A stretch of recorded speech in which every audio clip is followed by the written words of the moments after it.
Hello YouTube, this is Big Baby SLD, and I wanted to show you some of my graphic novels, all of them basically. And let's start off with this one. This is a big one here, Avengers JLA. This is a big one I got off of eBay. It's two books, interesting read. I actually had a ball reading it, the JLA teaming up with the Justice League.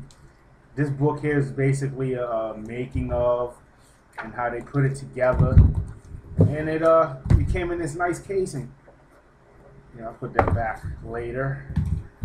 Uh, this is the Dazzler graphic novel number 12. This is the one where Dazzler admitted to the world she had mutant powers, which kind of started the hysteria in the late 80s with mutants. Uh, Here we got the death of Captain Marvel. Very sad ending. For a comic book, this is a very sad book. It's a good read. The early adventures of Green Lantern, the Green Lantern Chronicles. Basically all the stories from the Silver Age, a few of the stories from the Silver Age. I found it interesting, so I picked it up out of the comic book store. Some more Green Lantern books. The Sinestro Corps War. Not much of a DC man, so this is how I do my catching up through graphic novels. And some more Green Lantern.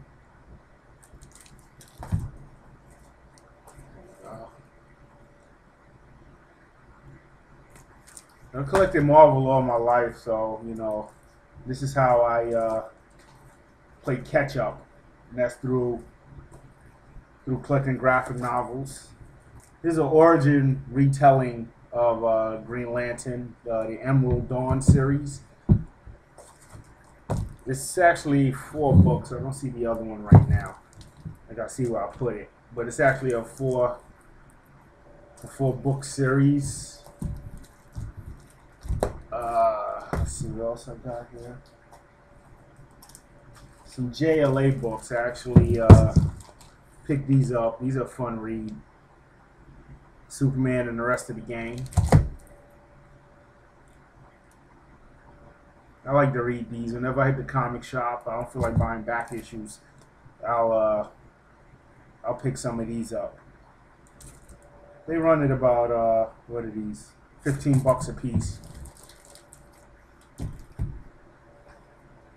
This is the book that turned me on to Batman, The Killing Joke. After I read this, I became a Batman fan. And as far as I'm concerned, as much as I collect Marvel, the Joker is probably the craziest villain of all times. I would put him number 1, top of the heap. The Dark Knight Returns, Frank Miller. Everybody knows about this one. This is a good read, Batman the Haunted Knight. Good book. DC Marvel crossover, Batman and Daredevil. This is another very good read, Batman the Long Halloween. Very good book. I sat there and read it from back to front. Hush, I haven't finished reading, also very good. Batman Hush.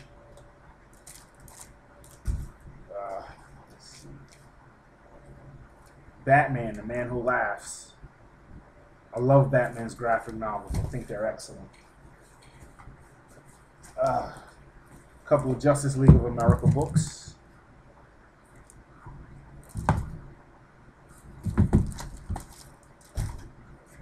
This one I wasn't a big fan of DC versus Marvel comic books.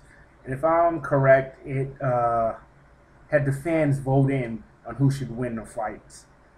And actually, as much of a Marvel person that I am, when I saw Storm defeat Wonder Woman, I knew it was bogus. Here's a Wolverine book. Great one. Superman, Batman, Public Enemies. If you can, rent the cartoon as well, or buy the cartoon. Actually saw the cartoon first, so everybody knows there's a little bit of a difference in the ending. Superman story, Brainiac. Takes on Brainiac. This one is a hardcover. Somebody just suggested I buy it. I never actually read it yet. It's called Superman for Tomorrow. It's a hardcover book.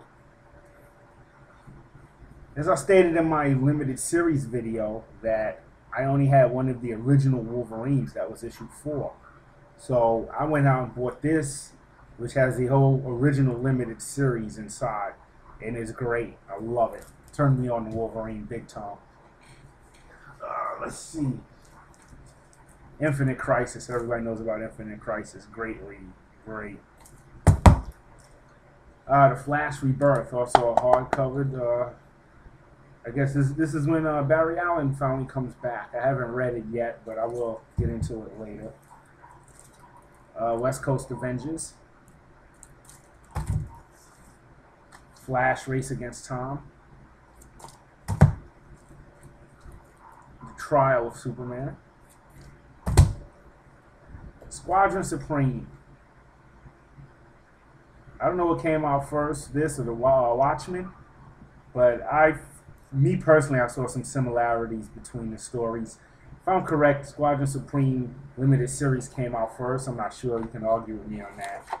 But this, I love the Squadron Supreme. It was actually a limited series. I brought the whole book for them. This, personally to me, is one of the greatest storylines of all time. I got some of the comic books, but this is the Dark Phoenix saga. And I consider this to be one of Marvel's greatest accomplishments. The Dark Phoenix saga. If you don't have the originals, at least just pick up the graphic novel just to read it. I found it great. This is an Amazing Spider-Man book. Actually, this is the book, part of the series where Aunt May finds out Spidey, who Peter Parker is. Here's another Superman book. And the World's Finest. I love the Batman-Superman team-ups. Now, as I stated before, I only collect Bronze Age books. But you know, I know we've all seen these essentials in the comic book store. All your Silver Age issues put in the black and white. And just stuck it in these big book forms of the early issue books. So I have quite a few of these. Take up a lot of space too. The Defenders. Daredevil. Early Silver Age storytelling. This is from Wolverine's book. Not Silver Age stuff, it's all modern age, but Wolverine wasn't even around in the Silver Age. But great read. It was a great time killer. Classic X-Men. My second Daredevil book. Silver Age Captain America stories. Silver Age Hulk. More issues. I believe this has the original 6 issues in here as well. And the X-Men, starting from Giant Size X-Men. What was that, 94? Yeah, Giant Size X-Men #1, excuse me. In issue 94 to 119 are all crammed into this book. So if you miss some of your favorite stories or whatever, you can always pick up an essential and it'll clue you in. These are actually brought by mistake. I saw it on eBay and I didn't know that these were actual books. And I actually enjoyed it. I read them. I have the Flash and I have the JLA. These were actual books. So, I held on to them and I read the Flash one. I didn't read the JLA yet. But as soon as I get some free time, I'm going to get into it. So that's another video from Bigbabysld. I hope you've enjoyed. And I'll see you soon. Big Baby out.